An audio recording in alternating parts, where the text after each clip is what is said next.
Warm Wednesday greetings from Djuma Game Reserve and Arathusa Safari Camp from the Sabi Sand Game Reserve here in South Africa. This is part of the Greater Kruger National Park. My name is Mark. I have Virm on camera with me this afternoon, and we'll be meeting up with Scott and Brian a little bit later. We have Nikki and Tara back in final control. And all of us here at Wild Earth are hopefully going to bring you a fantastic afternoon, live Sunset Safari Drive.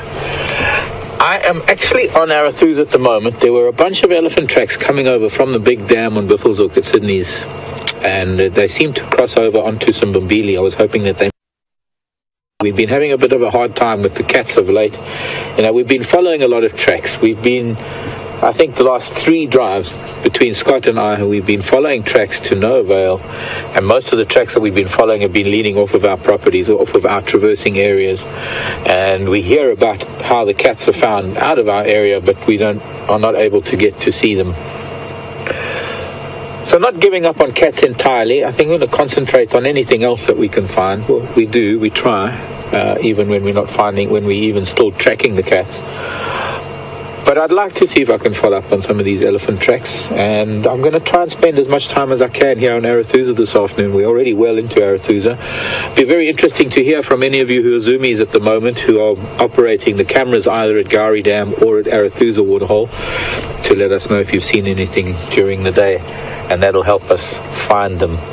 And other than that, let's hope that we're going to find something. Hop aboard. Let's go and amble through this wonderful piece of African bushveld. Wednesday afternoon.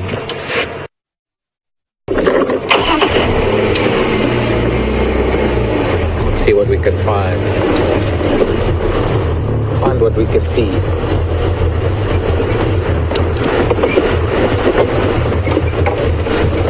I don't think I can get to Arathusa Dam just yet, if there is something there, because there are likely to still be guests in the camp. They only leave, I think, around 3:30 or 4 even. I'm not too sure what time their game drives go out. Lovely warm afternoon. It's probably in the late 20s, maybe 28, 29 degrees Celsius. Probably low 80s.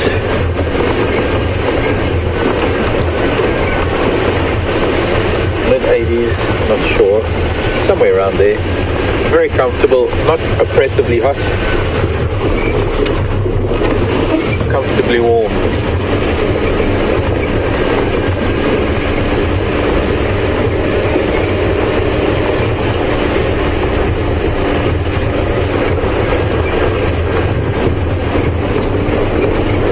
And I'm now driving on a boundary between Arathusa and its neighbouring lodge.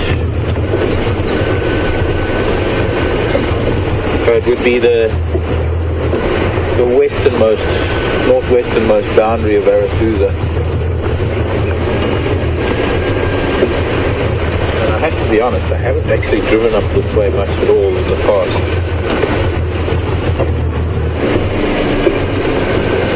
Tracks, let's see, there's some buffalo tracks, but no elephant tracks as yet.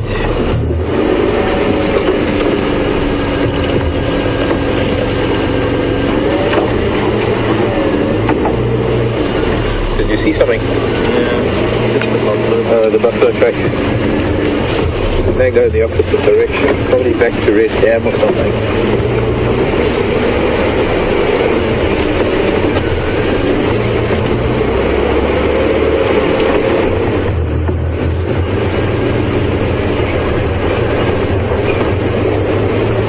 Being a fairly hot afternoon, I don't expect there's going to be too much moving around. The elephant might still be feeding. Buffalo are probably going to be resting up either at a dam or a waterhole or a mud wallow or thereabouts, chewing the cud.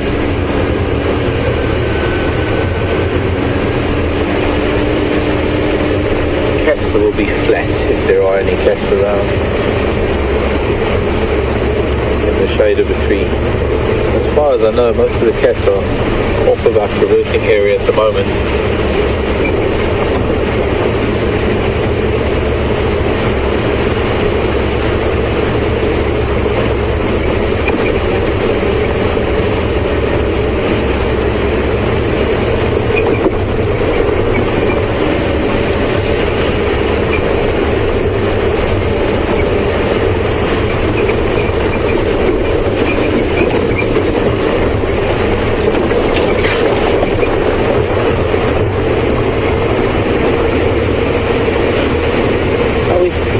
occasionally come onto Arathusa for short periods of time, but I think this afternoon I'm going to maybe exhaust as many of the roads as I can, especially some of the roads that I never got to see over the last couple of months, mostly because we didn't really have great signal on those roads or in those areas. Here's some elephant tracks crossing.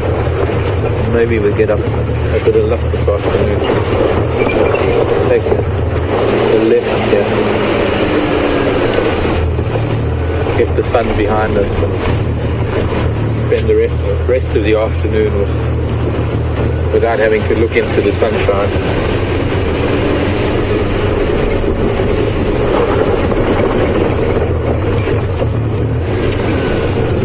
There's a tracks of a bull at least, and maybe even two.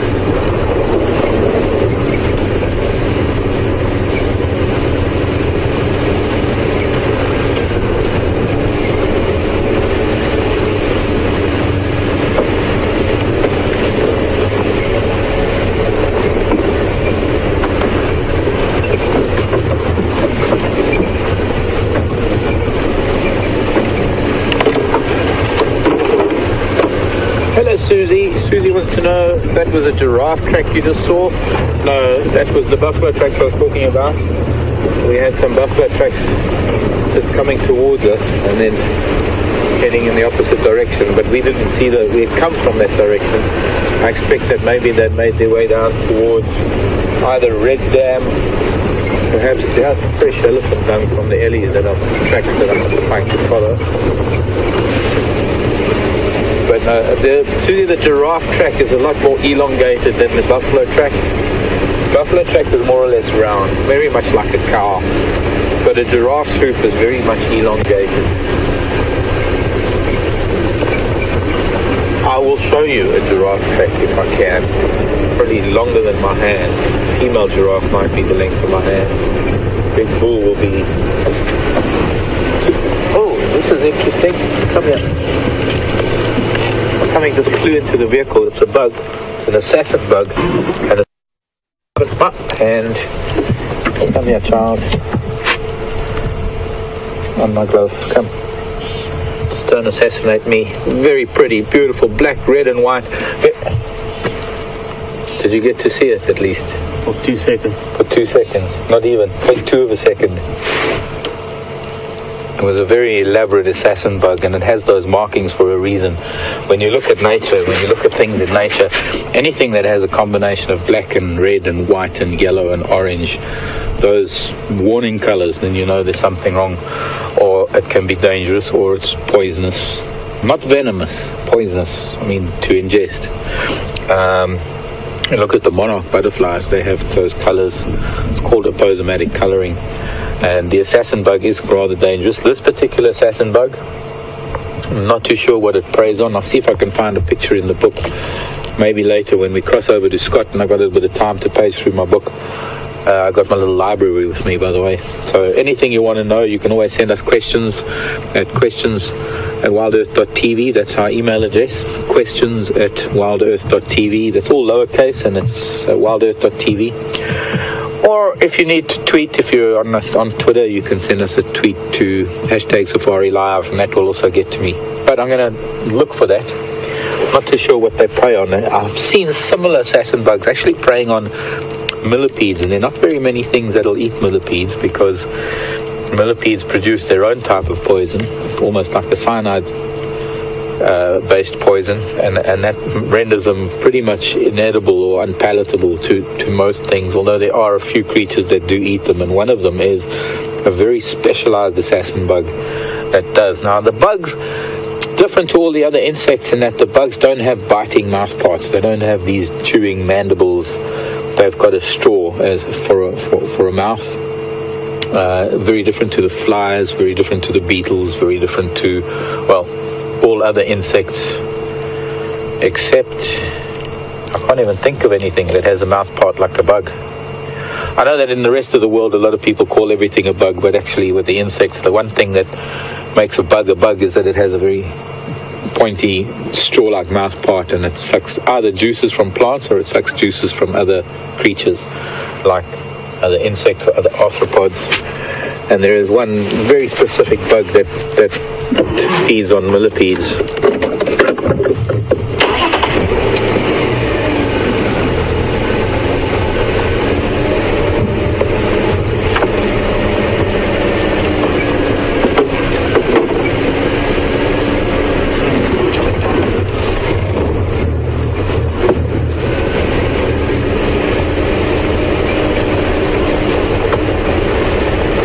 That's a very chance encounter with the insects flying into my head. And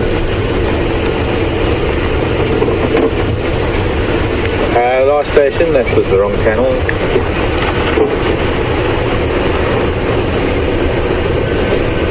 So I'm following up on these elephant tracks. They are walking down this road in our direction, and I'm hoping that we're going to find something.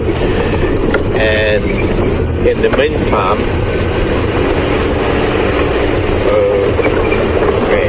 never mind. I was going to cross over to Scott, but I think Scott's out of his vehicle at the moment. I think he must be tracking something. So we're going to stay. There's a duiker running away. Unfortunately, that's what happens with duiker. Duiker is a small antelope, but it's the smallest, one of the smallest antelope. A little bit bigger than a steenbok. I can see it through here. I don't know if BM is going to get a view through it. And it's off again. See, as soon as we look at it, as soon as we stop and take notice of it, it gets so frightened that it's going to be hunted. Because that's what happens. You know, a leopard or a lion or something will stop and look at it and then chase it. It doesn't know that we're not going to chase it. No matter how many years we go by with vehicle activity here and the other animals become accustomed to the vehicles, there's some like the small duiker and steenbok that just can never get used to them. And you stop and look at them and they run away. Okay, so Scott's doing some tracking at the moment. Will stay with me. We're going to see if we can find these elephants have left the road. My guess is they've cut through this bush and they've gone closer towards Arathusa Dam, and we'll make our way there shortly. For the time being, we're going to zigzag. We're going to jigger here and jigger there, and that's what gives this vehicle its name, the jigger, because of all the turning and jiggering that we do.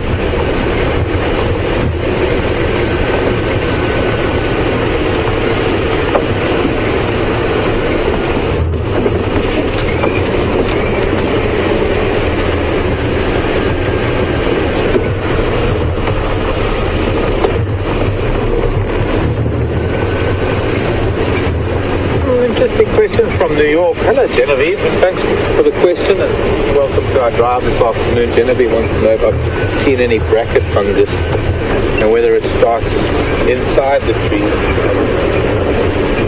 moves out, and is it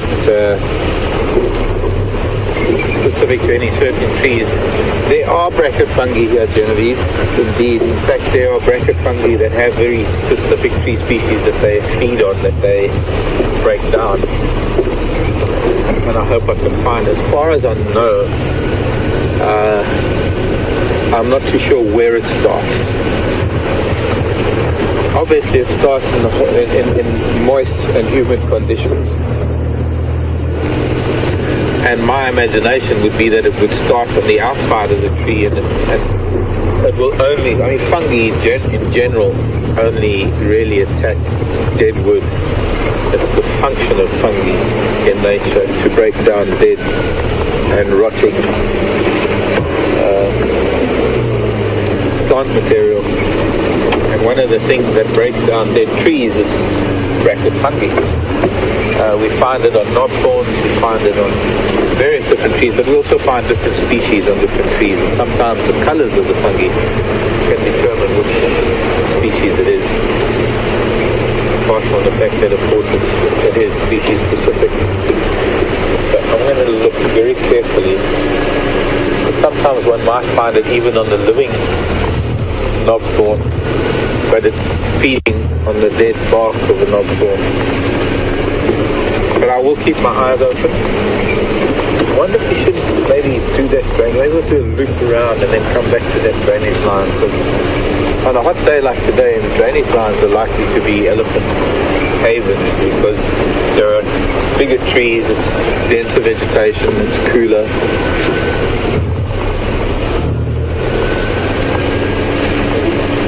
Longer grasses, more moisture, shallower water table. A bunch of reasons why elephant might be on the edges of the drainage line. Look at this beautiful milkberry tree. We don't see many of them. It's known as a milkberry. Not very palatable. A very distinctive leaf. If you get a close-up of the leaf, if Ian can show you, there's a yellow midrib to the leaf that is very distinctive. But they also have a very distinctive pattern of growth. Very dense tree, and obviously a very, very old tree. In fact, quite enchanting. I love these trees. Not really much use in any sense, because they grow so erratically. They don't grow straight. So the wood is, although it might be quite hard, the wood isn't really good for anything.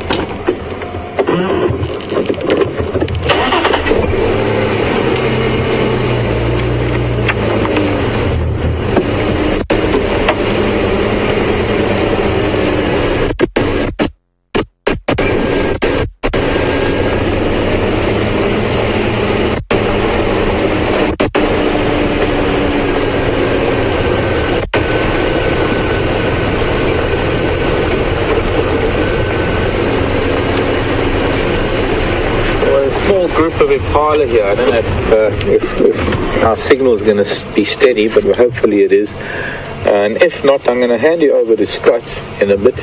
I'll leave it up to Final Control to do that. But it sounds like while we're moving, we might be on the edge of our signal range. I might be just edging out of a good signal area, in which case we'll head over to Scott and spend some time with him.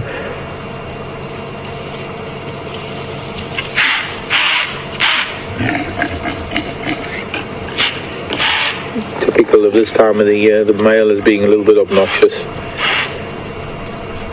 asserting his role as the dominant ram, and sometimes for no reason just shouting at the females and chasing them, just to remain in control. Interesting, you can see that little ram just on the other side of that female, that little one that's walking away now. And he must be a really late lamb because his horns are so tiny. Probably only born in January or so.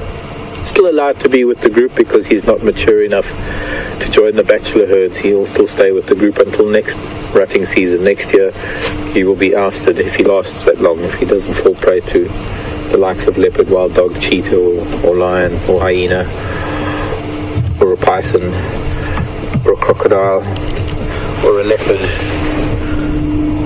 or something. Anyways, we're going to cross over to Scott. I'm going to carry on looking for these ellies. I'm going to do a little bit of a loop, and then I'm going to head down that drainage line where their tracks were headed and see if I can find them. So I'll see you in a little while, and enjoy your time back on Djuma. I think Scott is still on Djuma while we're here at Arathusa, and I'll see you a little bit later.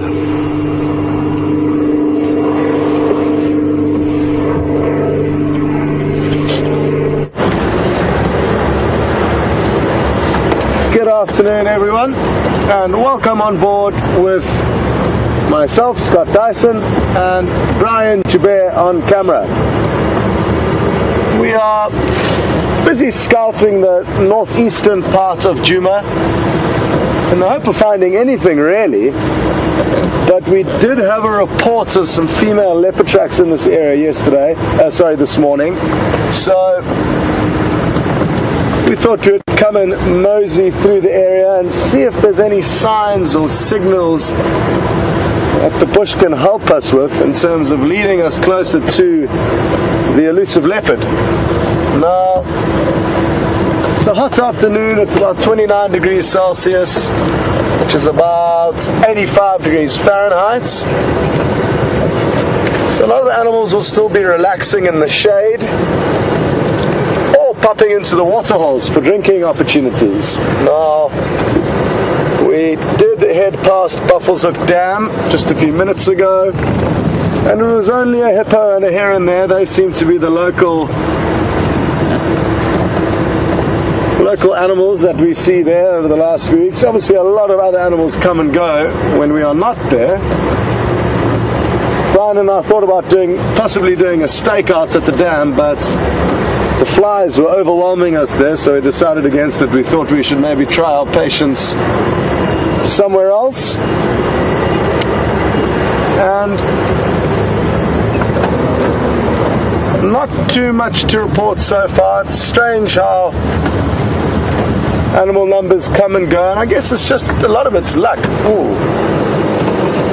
Well, this looks like a little bit of luck right here.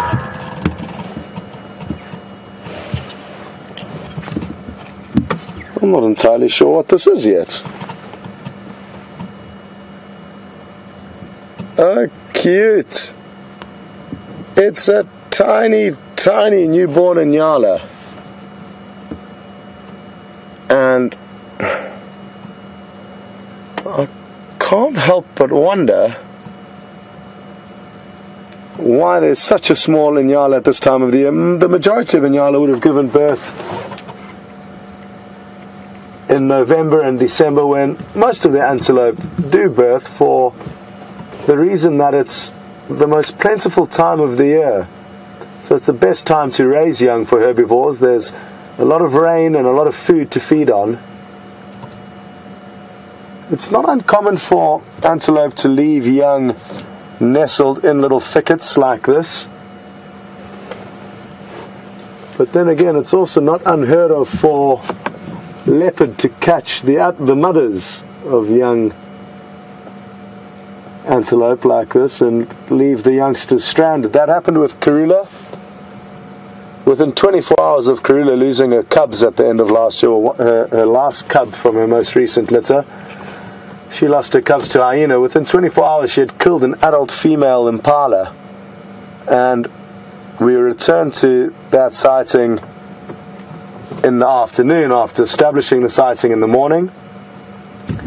And then we noticed a very young impala lamb calling for its mother, which was hoisted up in a tambuti tree. And when Karula heard the young lamb calling its mother, she quickly rushed in and dispatched the lamb as well, which is probably the best thing that could have happened to it.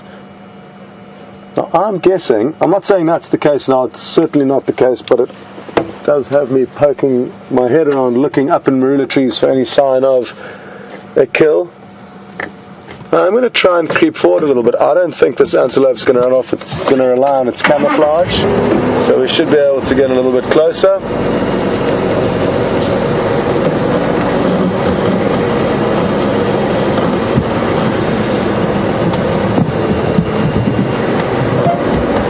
Oh, this is so cute.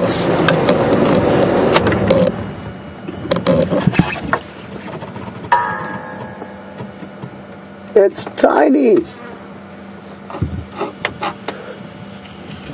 Oops. Well, they're supposed to use their camouflage to hide, and that's technically what they do, and sit and wait, but this one decided against it. Now, like I said, I am surprised that it's alone, and I wonder what the situation could be.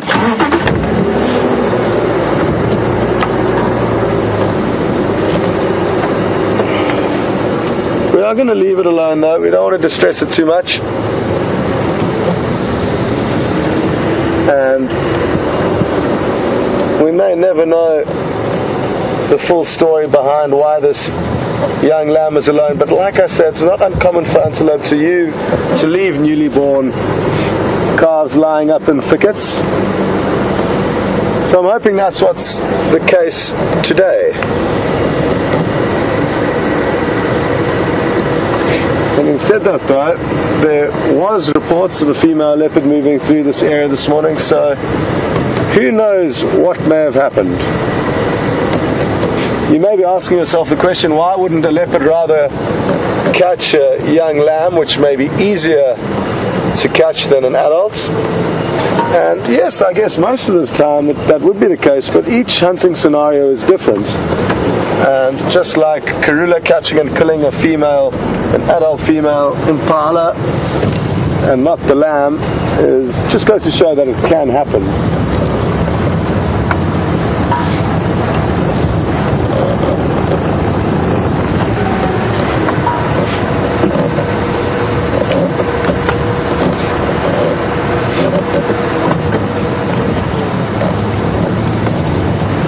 Well, folks, Brian and I continue snooping about, looking for anything of interest. It sounds like Mark has stumbled upon a very large herd of animals that sounds like you will all enjoy. So we'll catch up with you a little bit later.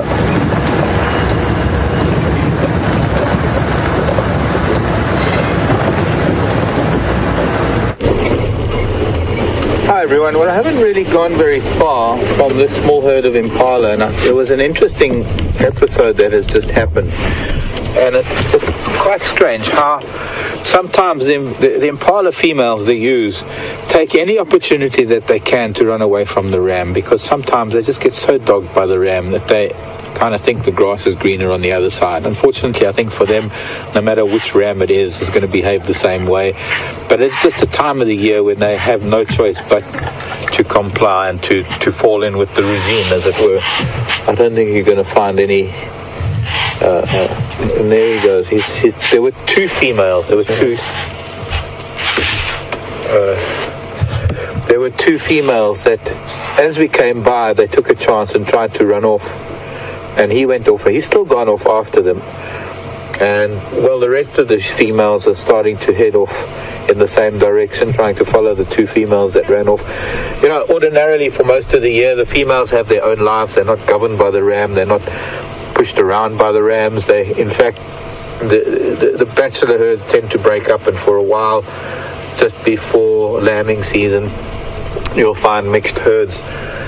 And it's just this short period of the impala rut that these poor females are forced into tight-knit groups, and if they try and wander even 10 feet away from the group, the male gets really upset and herds them closer.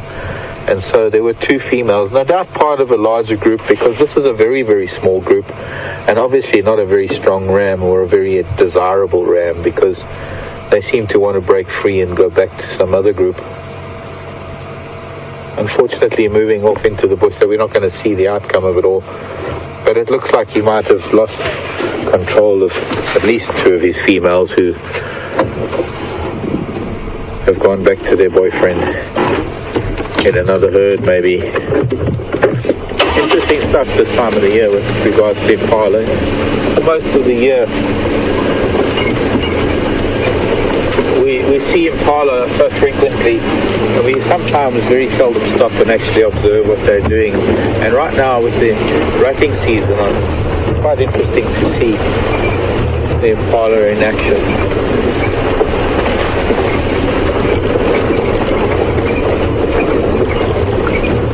I believe Scott found a brand new baby nyala. That was wonderful. Good news. Little lamb being born into a really rough world with lots of lion, lots of leopards, wild dog, eagles, jackal, caracal, pythons, a whole host of predators that it's going to have to learn about before it reaches adulthood. Learn how to evade.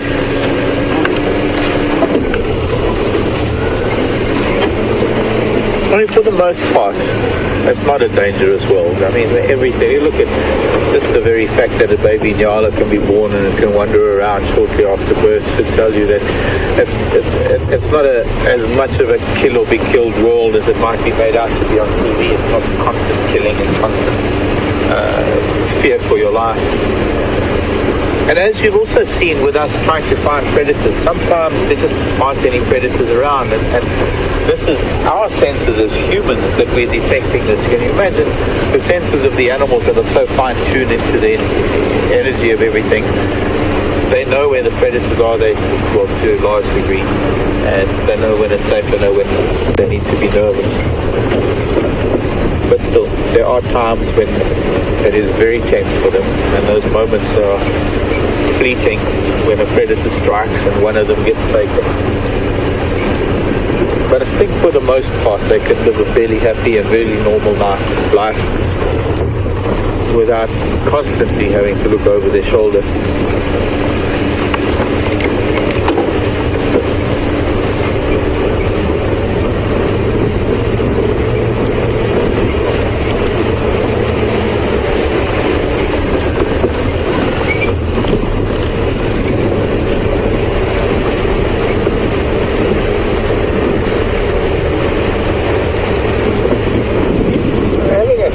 From North Carolina. Thank you, Gene.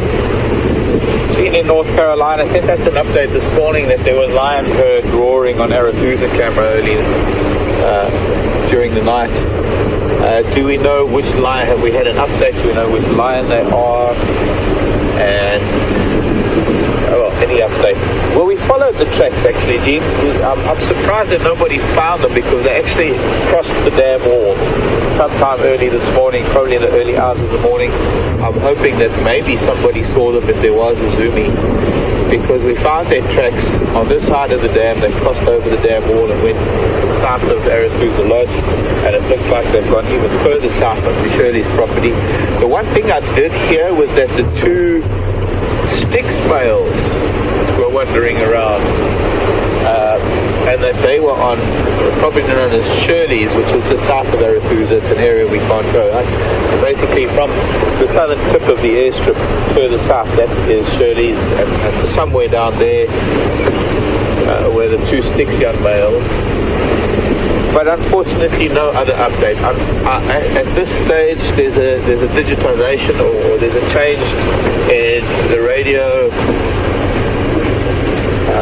dynamics in this part of the Sabi Sand. Everybody's changing from analog to digital, and with the new digital radios coming in, there are still some things to tweak. Just by the sounds of things, I don't know this for a fact, I'm just guessing that there are some things to be tweaked, and so at this stage we don't have radio communications with Arathusa, and so I'm not too sure. I'm hoping that by spending time on Arathusa this afternoon, I'm hoping that we're actually able to bump into someone from Arathusa that'll give us an update, and we can hear firsthand what might or might not have been found with regards to a lot of the tracks that we were finding this morning.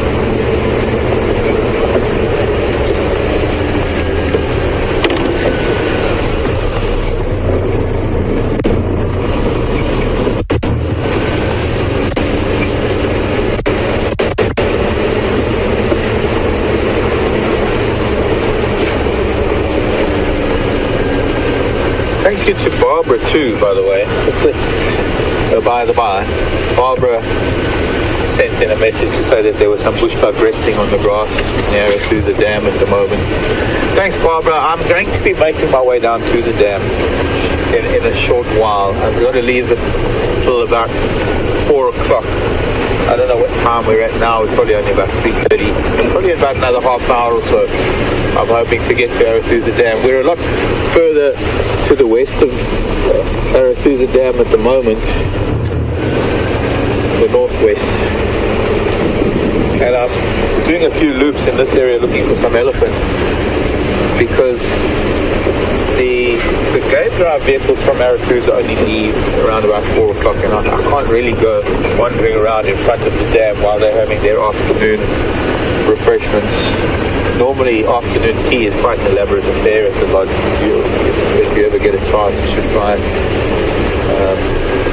cakes and quiches, and oh gosh, just such a like you don't eat enough at mealtime, and they still put some wonderful food together for the 3 o'clock afternoon tea before all the guests go out in the afternoon. And they'll be heading out, I guess, at about 4 o'clock, which time we can make our way to Arathusa Dam. And hopefully we're going to time it when all the animals go to the dam. Well, not all, but at least some. So I hope that we'll be able to try that later.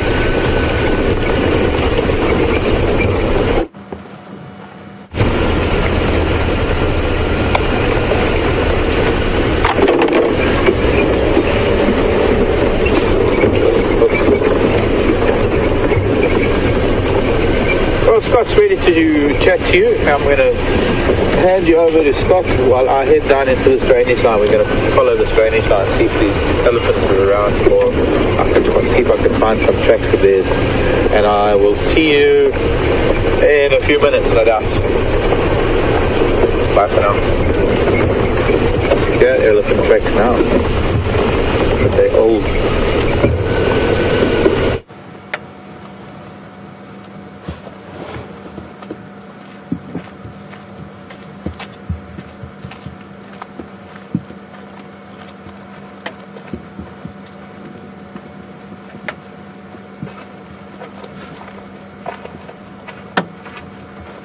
Good afternoon and welcome back.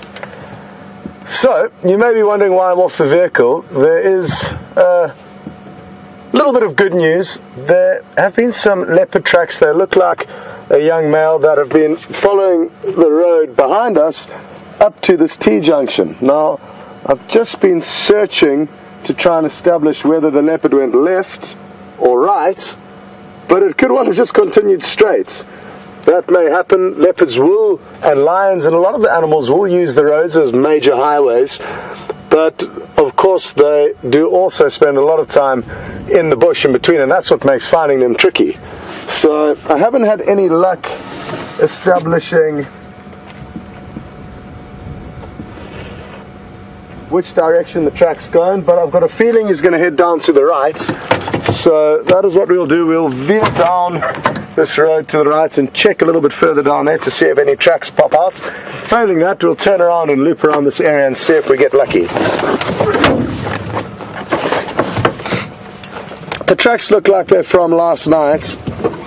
There's a few daytime animals whose tracks have passed on top of his. But that's not to say that he's very far away, because for all we know, the leopard may have made a kill anywhere in this area and could spend the next 3 days very close to tracks that may appear a little bit old. So I'm just going to drive along here checking carefully. There's another road to the left here we could have taken. This spot over here would have definitely told me whether he did pass down here. It's a very sandy road. I can see vehicles have driven here, meaning they could have driven over the tracks, but I'm guessing he would have continued in his general direction of movement, which has been south. He's going to take us down this little track.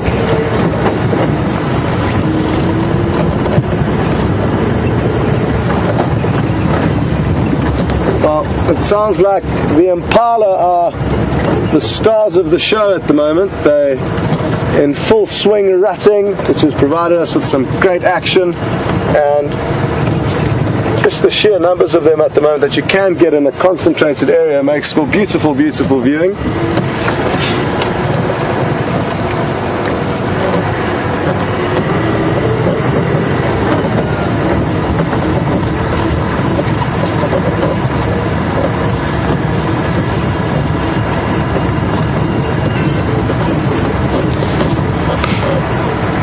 Good afternoon, Deb in Ohio, and thanks very much for sending your question through. Deb has asked whether it's strange for us to have come across such a young Inyala at this time of the year, and it certainly is, Deb. I did touch on it briefly, but usually a lot of antelope and herbivores will give birth during the first rains, which is in October and November. But that little individual definitely did seem to have been born at an obscure time, but that's the wonderful thing about nature, is that you do get these surprises along the way, and nothing's cast in stone out here. It is still there. What have you seen there, Brian? Hey, a duiker. What have you seen? Steenbok. Oh, a steenbok. I was looking at a bird's nest. Yeah, it's still there. Well, Brian spotted a steenbok. So I need to reverse it a little bit more. A little bit forward. Okay. Which is a very small antelope. I was looking at an old bird's nest, so we thought we were onto the same thing, but two completely... Oh, it's gone now. Okay, well, not to worry. The bird's nest that I was checking out, I'll show you. It looks like the old nest of a blue waxbill. It's just in this tree right here, and I was hoping to find a vespid wasp nest underneath it. Quite often you find that blue waxbills will use vespid wasps as their own private security systems and build their nest just on top of these very aggressive wasps, so that any intruders have to get past the wasps before they get to the little chicks or the eggs. It wasn't the case this time.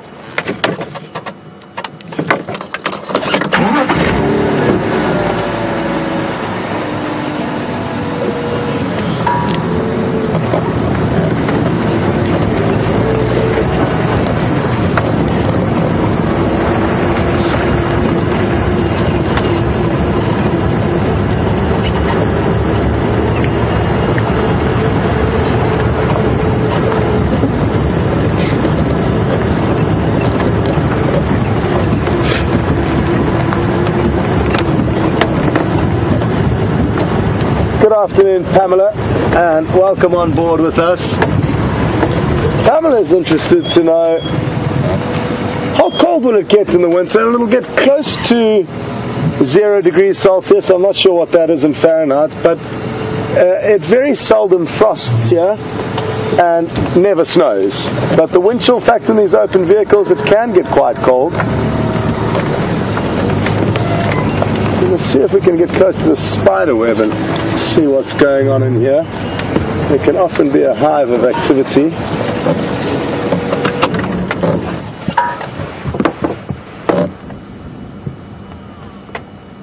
I can't see any spiders personally. They're possibly all inside the web, and that's where they hide out. They're community nest spiders, so it's a whole host of spiders that all team up and live together.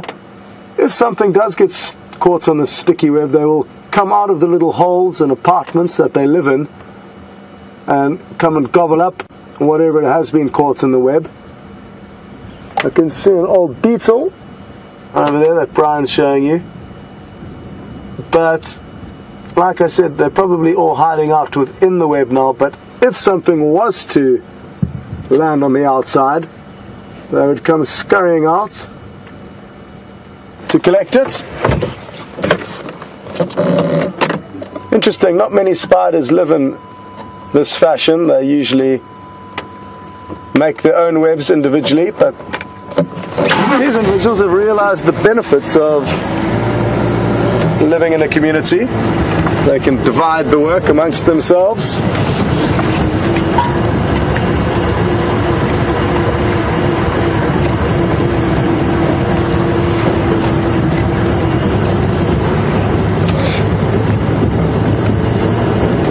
And they're tiny little brown spiders that live in that web.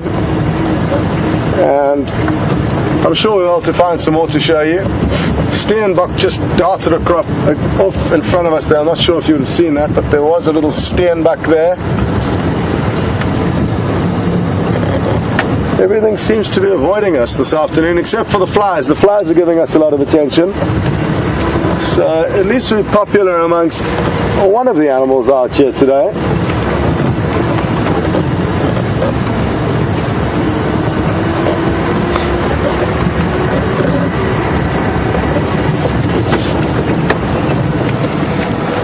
So, no further sign of these leopard tracks.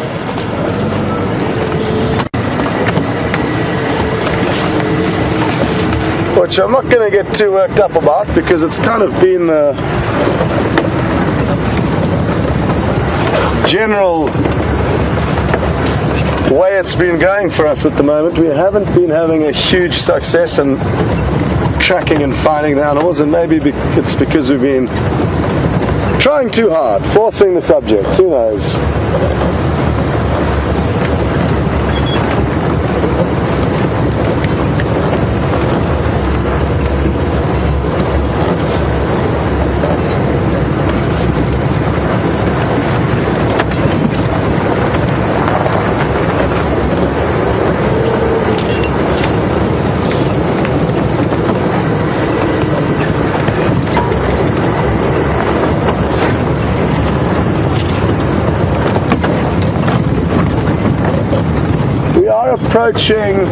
slowly approaching Twin Dams, and I'm looking forward to getting there. Like I said, it is a hot afternoon, and with a little bit of luck there'll be something going on at the dam, whether it's birds drinking or buffaloes wallowing or a herd of Inyala or Impala coming down to drink. All those things could happen. Maybe some elephant. There haven't been many elephants on the property, any sign of elephants on the property for the last few days, other than actually, interestingly enough, just a herd of 3 elephants. It's abnormal to have such a small herd. It looks like a mother and 2 of her calves. She was very easy to tell apart because she's missing the end of her trunk, and it's also quite easy to notice them because her youngest son is a little bit of a spoil sport and complains very loudly when he doesn't get allowed to drink any milk. So we've been hearing him squealing in disgust as his mother prevents him from drinking.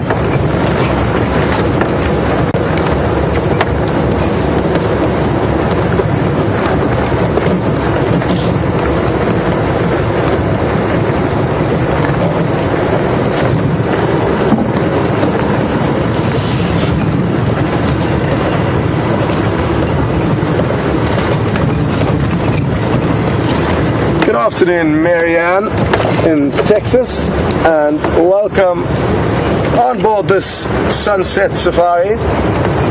Marianne's interested to know if there's any venomous snakes in spiders in Africa, and especially in this part of Africa. And there certainly are. One of the most dangerous that I know of is the violin spider that you do get in these parts, but not very commonly. You also get brown widow spiders, and some of the sac spiders can also be highly venomous, but thankfully they usually don't cause too much trouble for us as humans. And the biggest, most common spiders we see, probably the golden orb web spiders, and they are harmless to us as humans. They cannot cause any harm to us, which is a bonus because they are big, and we do sometimes get tangled up in their webs, either when we're off-roading or even when we're walking. If you're walking in the wrong angle, you can't see the web until you are inside it, and it would certainly be a lot more nerve-wracking if they were venomous.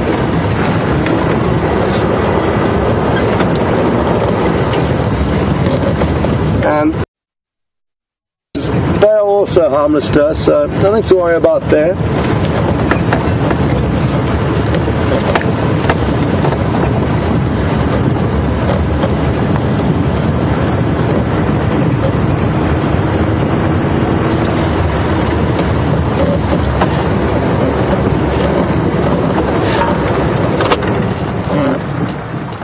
Oh, here's one of the prettier residents of the Sabi Sands.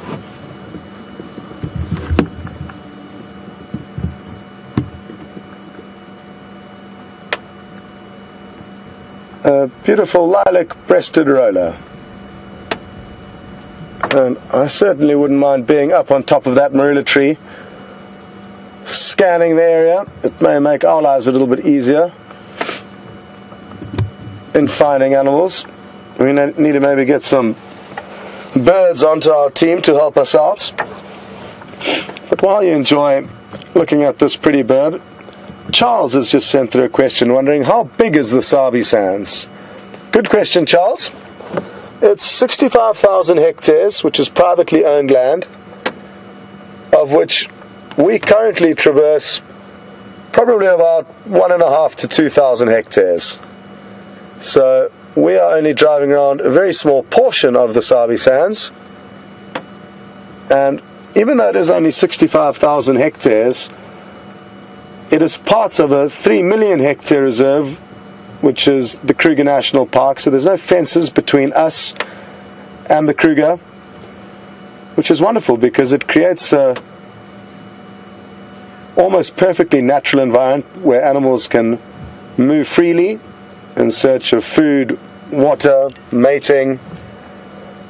Basically, they've got free rein, which is so important for wild animals. They need space in order to be able to live out their lives without human intervention and human management. That's not to say that the smaller reserves that are fenced in are not good, but in an ideal world, animals would all have huge areas to roam like this, because in the smaller reserves it is necessary for human management of animals' populations, of their genetics, bringing in new males, taking out old males. So it's not a perfectly real scenario, but it is still a refuge for wild animals to exist in these smaller parks. So I must stress that there's nothing wrong with them, and I consider it a privilege for us to be driving around such a wonderful ecosystem like this. And I often think back to the founders of these national parks and national parks around the world, because it was often just a few people with this idea, and it took a lot of hard work and convincing to keep these places wild, and aren't we so lucky that they did?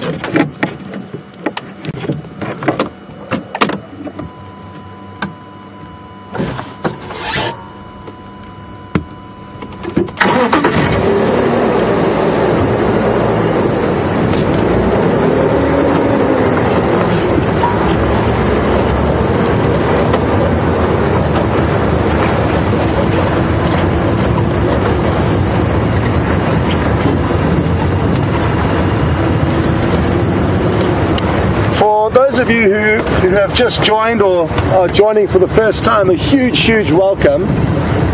Just to let you know, this is a live safari, so nothing is pre-planned or pre-recorded. What you see is what you get, and what you're about to see here is a very pretty bird. Hopefully it's not going to flutter off. Oh, there we go. Brian's so quick on the camera that we've got nothing to worry about.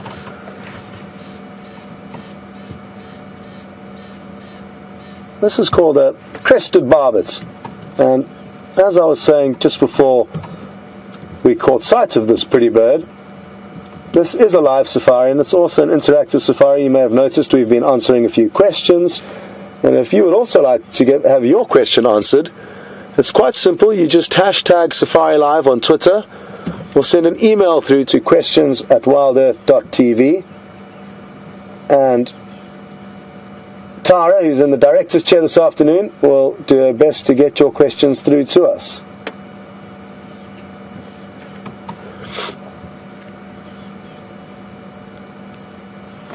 These are really hardcore birds. I've often seen them in birding parties where they may be mobbing snakes or other birds of prey, and it's often the crested barbets that are at the forefront of the charge, attacking whatever it may be that they're uncomfortable with.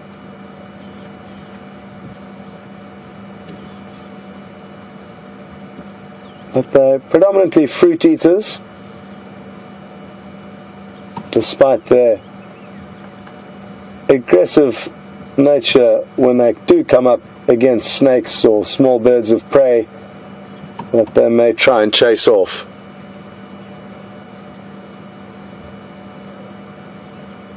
They do nest in cavities in trees, and I'm wondering if there's not a cavity in this tree that it could be nesting, and it's unlikely though, because as far as I'm aware the crested barbets will mate in summer.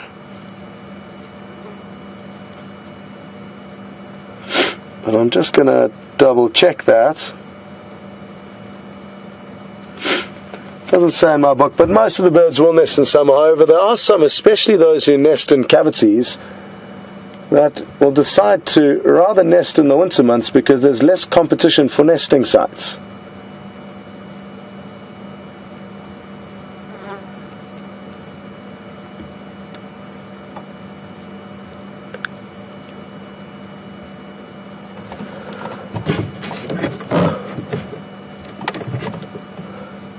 Well, as you can hear, it's a very calm and still afternoon.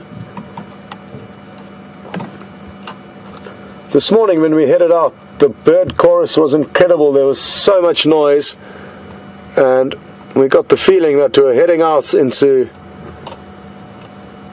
a menagerie of animals, or a large amount of animals rather, and that appears to have not necessarily been the case, despite the very loud and exciting morning start. Things have got progressively quieter throughout the day, but maybe that's going to change now that it's cooling down and we're heading into the evening. That's my guess.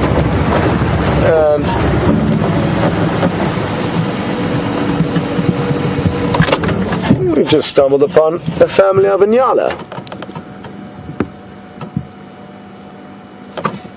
And these are the same antelope that we saw a tiny calf of earlier. And interestingly enough, there's also one or two small calves amongst this herd, but nowhere nearly as small.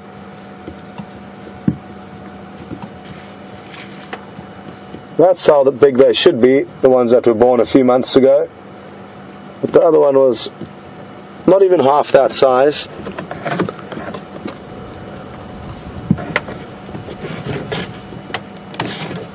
They are such pretty antelope, the Inyala.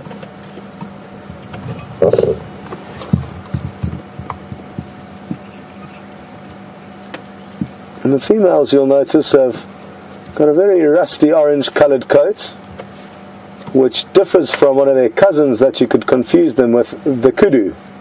The kudu is far bigger and lacks this rusty orange coloration.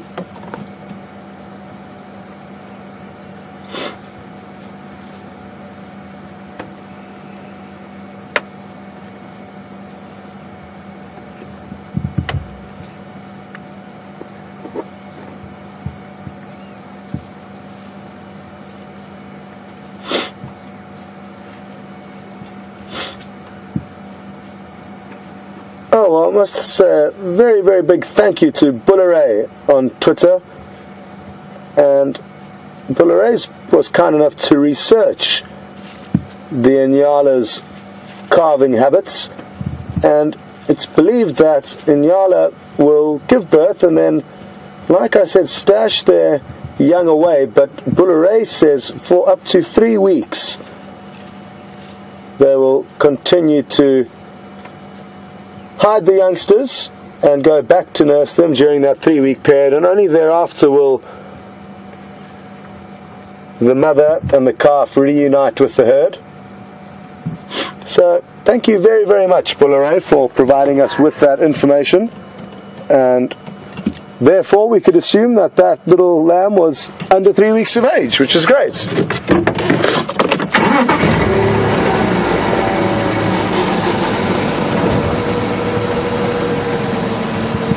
It looks like they're all going to cross the road in front of us, so we're not going to go anywhere just yet. This is a young male. You can see that quite clearly because his horns are sticking out, but you'll also notice he has a white chevron between the eyes, which the females lack. So even the very young males, before their horns have protruded, you can distinguish apart from the females.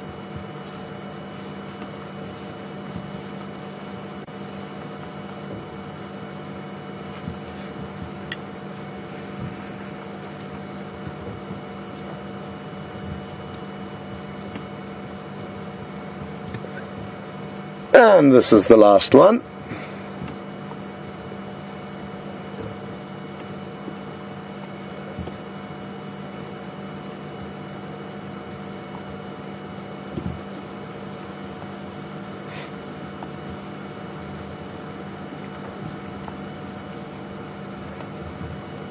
Wonderful.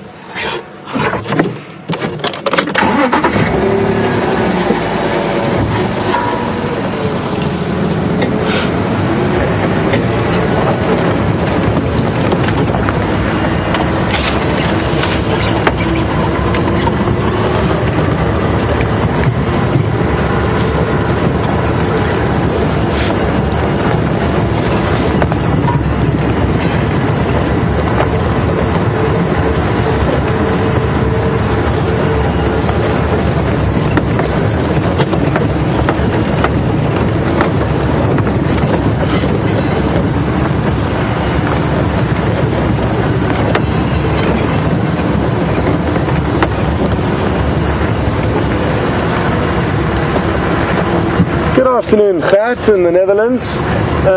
Thanks so much for sending your question through. Gert is interested to know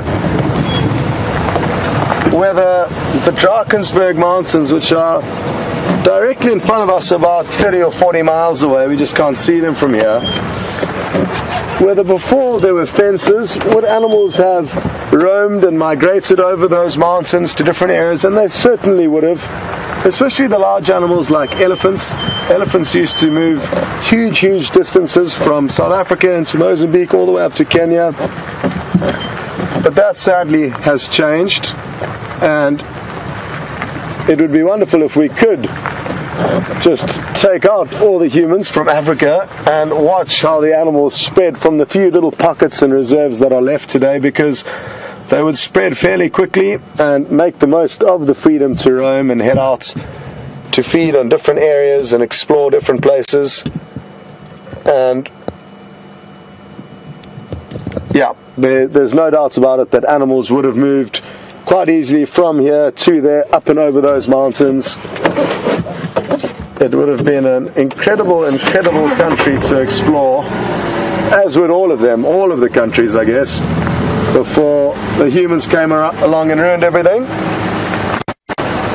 We are going into a bad signal area, so you may get a few blotchy images. So before that happens, let's link across to Mark and we will see you later.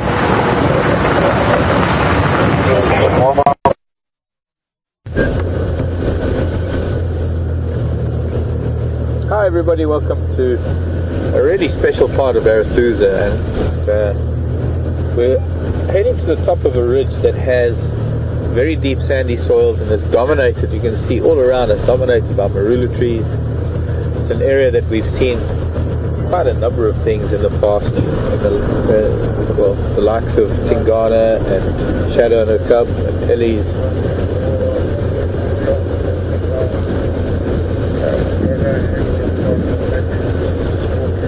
Just listening to the radio quickly.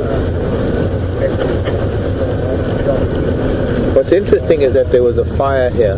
You can actually see there's a tree here that's been burnt. I'll catch up with the radio later. But there was a fire here, sort of late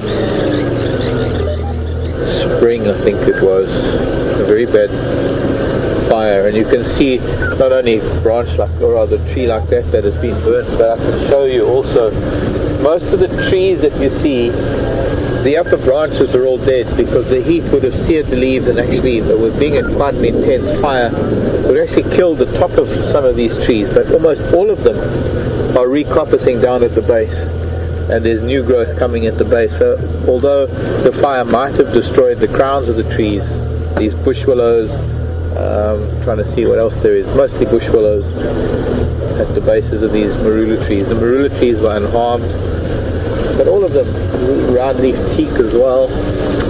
Here's an ash pile from a dead log.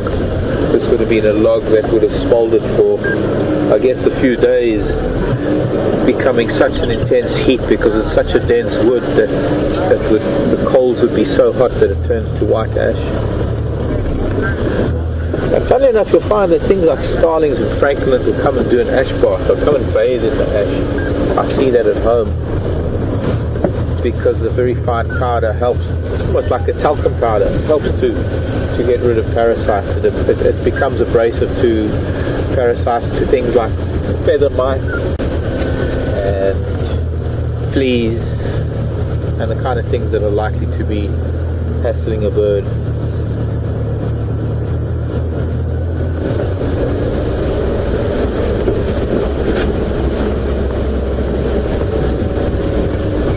But other than that, not really seeing anything that moves. A couple of impala earlier, and I'm going to stop and show you shortly. I'll stop and show you the Sassenbug.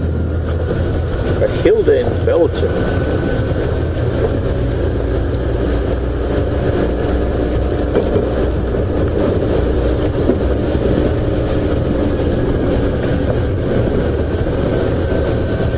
Hilda is asking about black red star birds. I'm not too sure what that means, Hilda. I don't know any bird called that.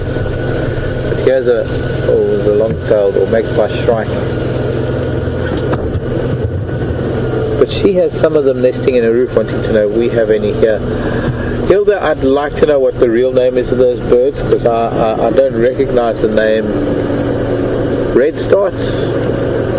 Maybe red starts, black red starts.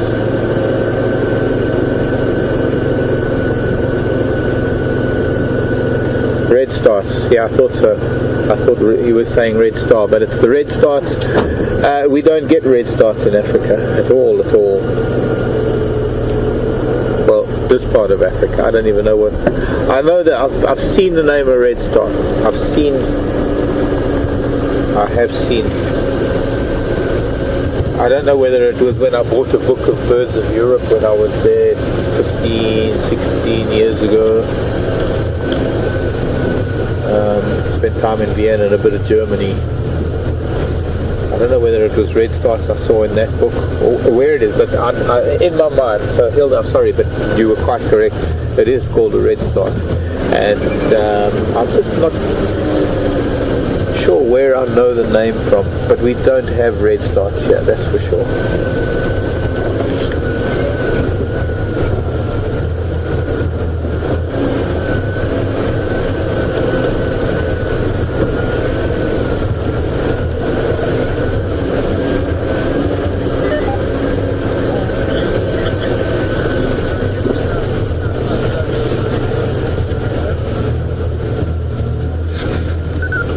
The only thing I can do is have a look at the distribution of red starts. But I know in my mind I've seen red starts. I've seen them in books. I know what you're talking about now. I was thinking it was a star, not a start. Red start is the bird, and this is the black red start I think we're talking about. It'd be interesting to find out its distribution, because I know it doesn't come down into Africa. But I can't remember if we had them in East Africa, and it would mean going home to find my East African bird book.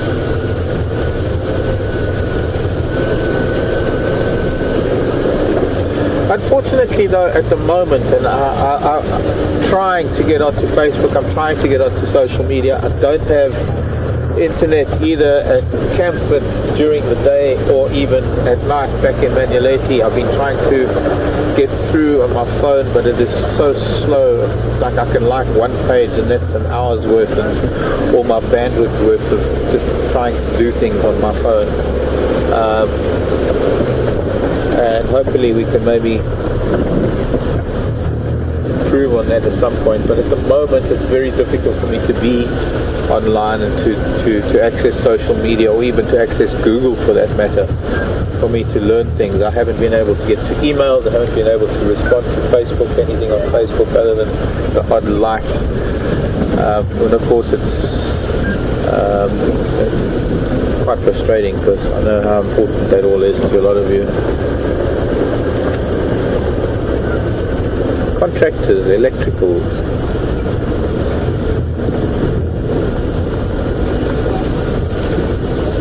Hello gentlemen, and no, I'm not voting ANC anymore. Fixing electrical connections, no doubt. Okay, well while we're just south of Arathusa Lodge, looks like we're going to be going through a few contractors here who are working on the power lines and the power coming in. So just for the time being, I've opened up my book. Now I had a look for the particular assassin bug that we were looking at, and I believe that it would belong to this group of assassins known as the flower assassins. And of the flower assassins, there are at least 37 odd species of flower assassin bugs in South Africa, and that's just that type of assassin bug. That's not to mention all the different assassin bugs that you get. I mean, up here are the assassin bugs, the metallic assassins, and maybe the millipede assassin up at the top. These are very specific assassin bugs that can prey on things like millipedes. But the flower assassin, this would have been one of the flower assassins that flew into my hand, and I managed to actually hold it up for just a brief moment. A really pretty animal, but also, as you can see quite distinctly, the black, red, yellow or orange coloration, that is a warning to potential predators. They can deliver a painful bite. They are known to. It does sort of create a bit of a numbness and stuff, and swelling, sometimes even nausea. And usually paste with bicarbonate is a good enough remedy for it.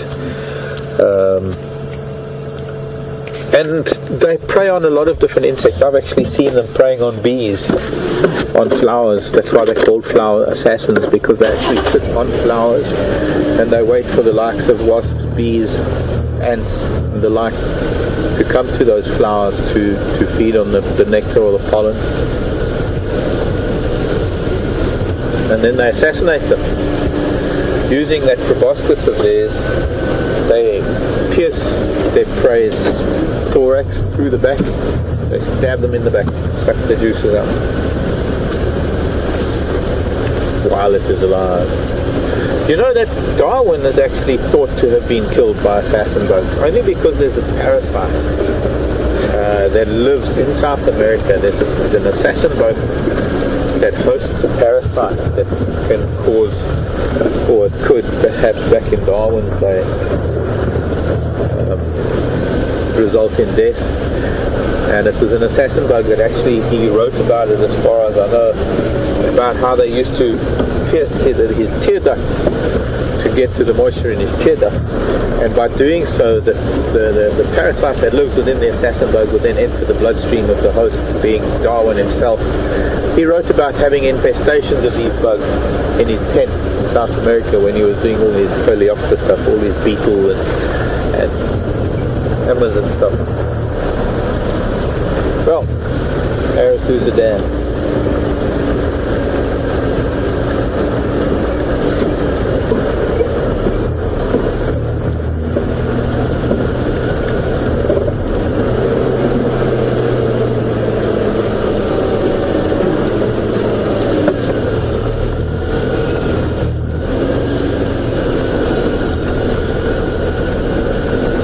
Barbara said she saw some, thanks Barbara for the news by the way, Barbara said she saw some warthog here at Arethusa, at this waterhole. Oh gosh, there was a kingfisher sitting on this log and I didn't see, and it frightened him away. Hi kingfisher. I'm sorry kingfisher, I didn't see you. So this Ludwigia with the water starting to recede. Oh, a big yawn from it though. This Ludwigia, which is this floating plant, seems to be really taking hold. There's a lot of work going on at the lodge. I'm starting to think that maybe there aren't any guests here, and that's why there aren't any vehicles out. And that's why there's no news about what's going on today.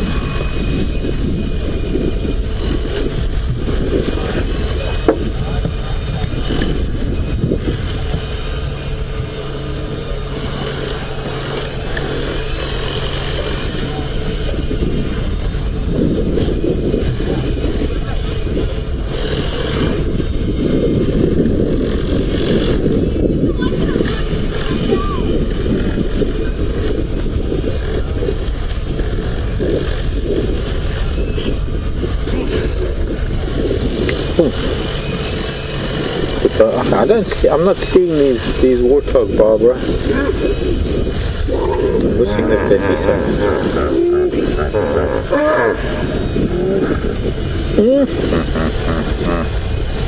My 2 cents worth in hippo. Except I don't really know hippo too well, so that male's starting to display, causing waves.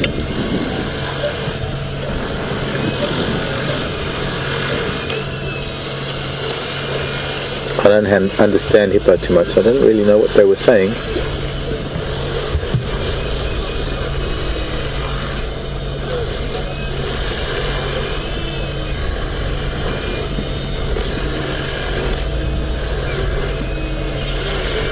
But I think we need to move because there's a lot of noise, there's clearly a lot of work going on at the lodge, and that might keep some things away, might not.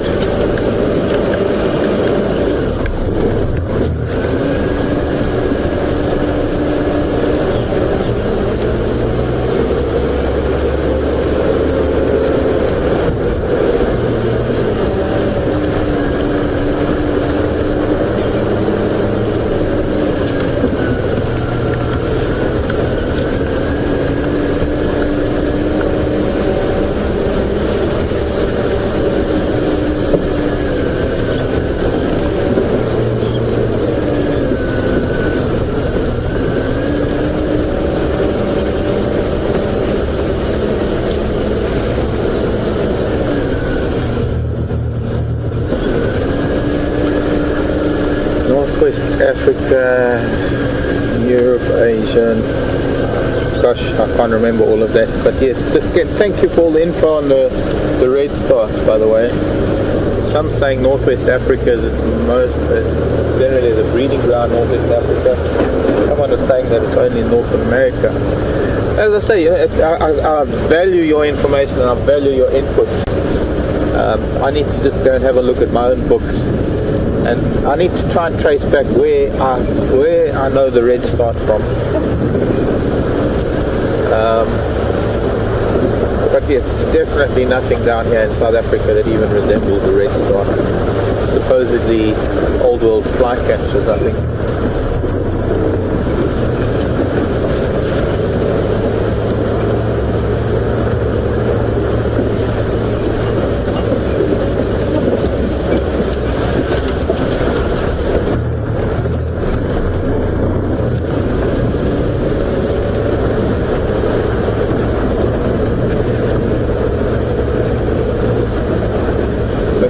If they're nesting in the Netherlands, then they're there too. Well, I'm going to continue my quest here on Arathusa for this afternoon, and maybe make our way towards the airstrip eventually, and then back to Djuma. But it looks like Arathusa is about as quiet as Djuma is at the moment, so we'll head over to Djuma, and I'll hand you over to Scott for a little bit. I'll be seeing you in a short while.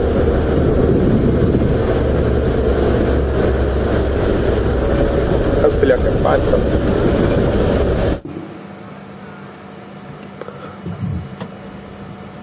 Welcome back, everyone, and good to hear that Mark's very far away from us at the moment, and that's not because we don't like Mark, it's simply because we have split up and are trying to cover as much ground as possible. So he's very far to our west on Arathusa, and we are actually on our furthest eastern boundary. So we will hopefully, between the two of us, be able to come across something by splitting up like this. And Arathusa is such a beautiful property with that big dam where I believe you've just been spending some time with Mark. Not too much to report from Brian and myself. We're still just searching about. I had my binoculars out there trying to search up that eastern boundary of ours for any signs of life. There didn't appear to be anything there. It's a great time of year to use the binoculars because we can see a lot further now in the winter than we can in the summer, because the vegetation thins very drastically, which certainly aids in us being able to spot animals. And one of my favorite things to spot is a leopard up a tree, or even just a kill dangling in the tree, because you can spot them from so far away, because all you need to see is that little silhouette. It might not happen this afternoon, but in the coming months, one of the presenters is going to certainly come across a long distance sighting of a leopard up in a marula tree. I can assure you of it, and I'm looking forward to that day for all of us. It doesn't matter who the presenter is that finds it, because it really is awesome seeing something from so far away and then making your way in there.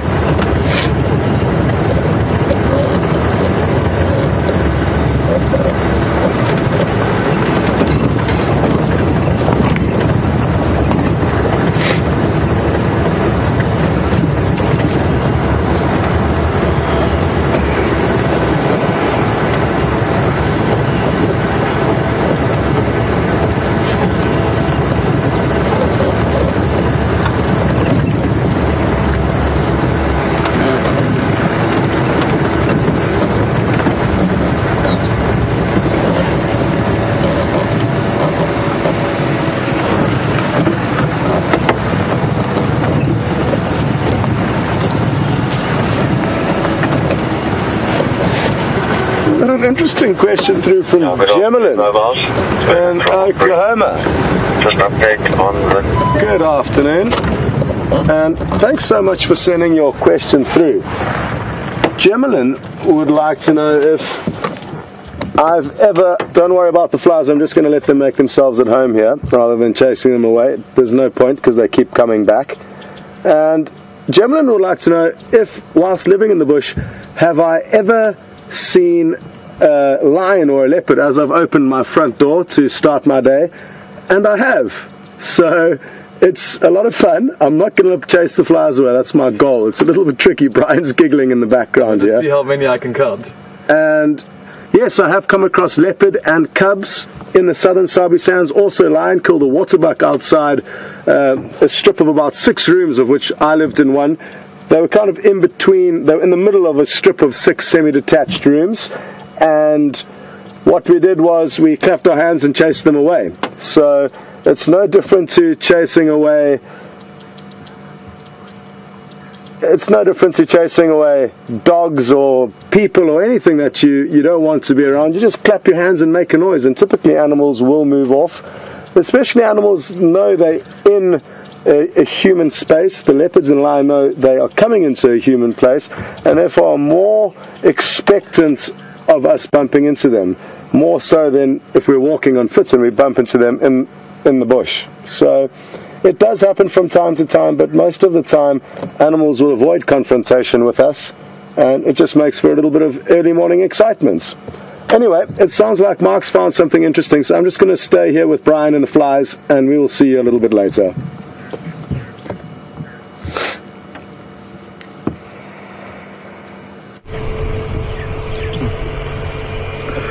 Probably one of the most majestic antelope is the big male, big bull waterbuck, and he is certainly a very healthy fellow, this one.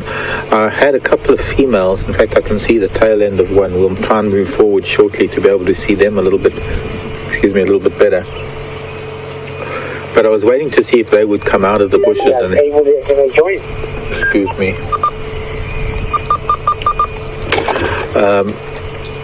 I was waiting for them to come out of the bushes, and then he appeared. Now, I'd like to try and move forward and get a better, clearer view of him. We also got this beautiful late afternoon light, but I'm worried that if I start up, he might move off. So I'm hoping that he might venture out into the open a bit more.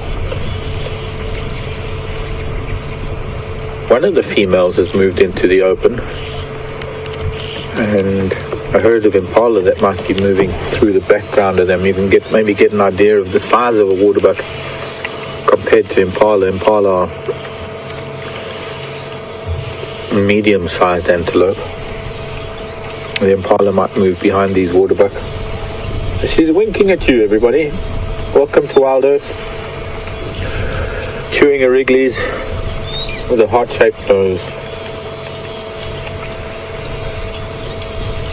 And not too fond of oxpeckers that want to come. Ah, there, the male. Sorry, the male's moved into the open now. And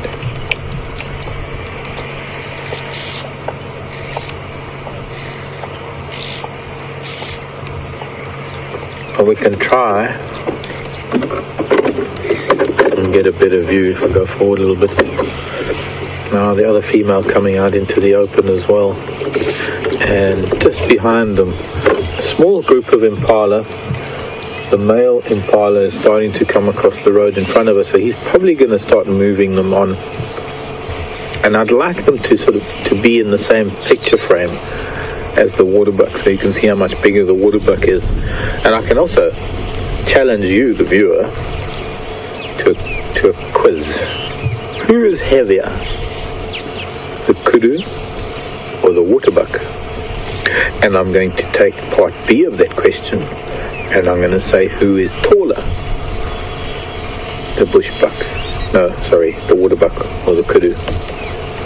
Between the kudu, the two large antelope species that we have here,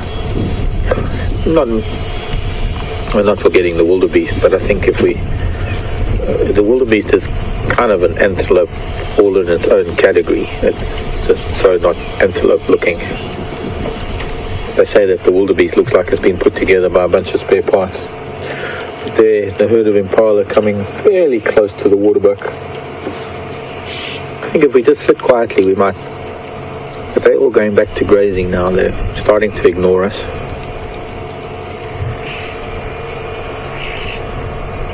I'd say maybe a bit bigger than the white-tailed deer. Oh, she's getting nasty. She wants to eat that grass.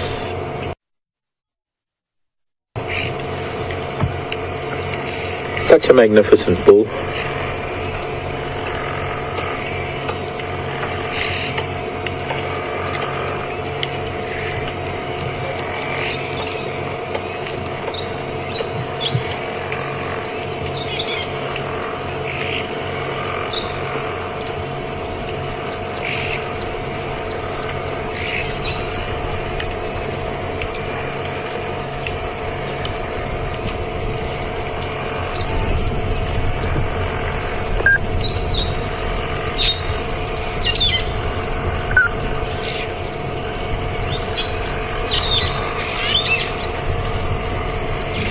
I don't know if you can hear that squeaking noise, which is actually a pair of parrots that are flying about.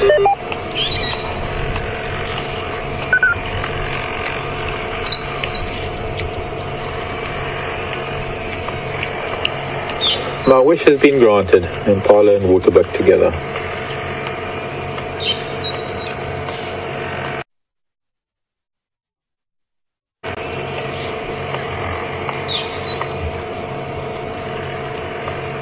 They're no doubt making their way to Arathusa Dam. And although we can hear the workmen at Arathusa, they're obviously fixing things there. We can hear the power tools. It's not really affecting the animals very much, as you can see. They're just getting on with their own thing.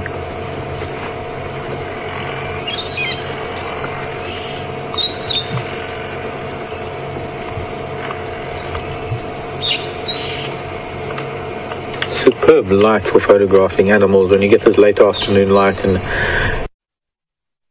get the full glare of that late sunlight on an animal.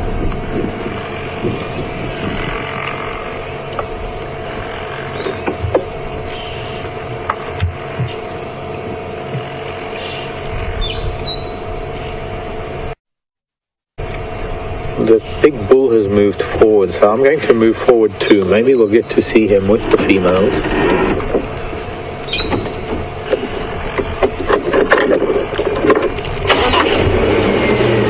See, she's looking this way.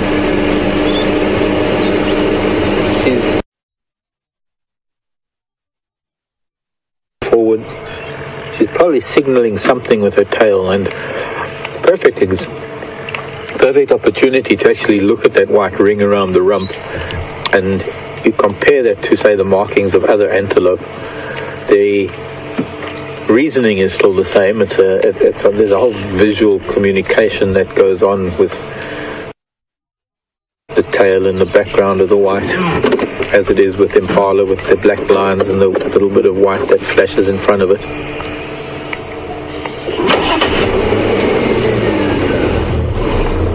Facial markings, the rump markings, so many things that they can tell each other without having to actually make any noise. So,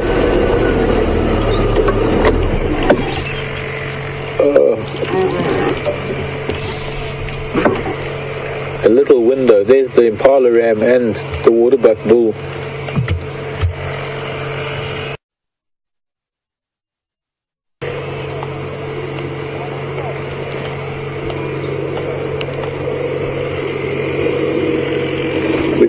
Follow them. They're moving on that road that runs back towards Arathusa Dam.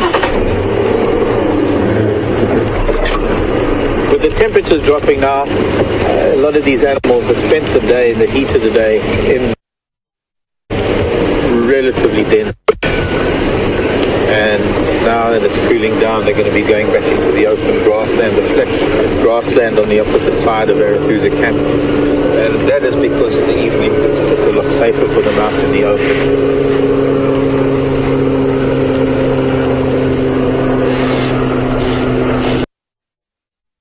North Impala ram is doing his thing.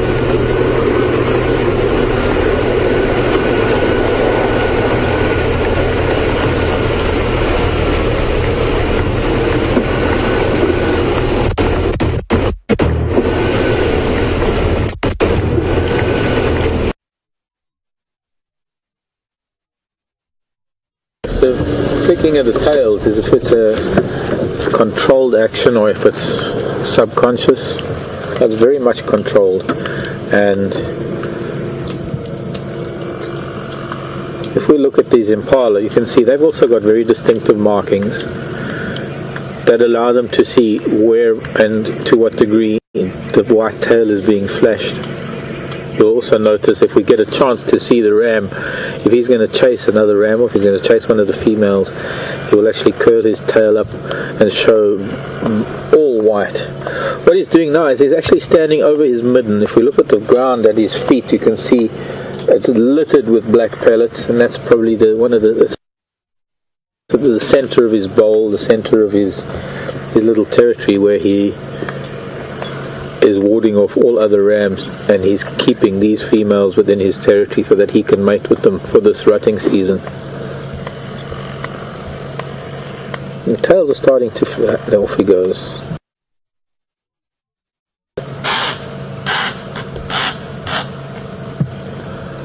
He's just got to do that. That's what male impalas do.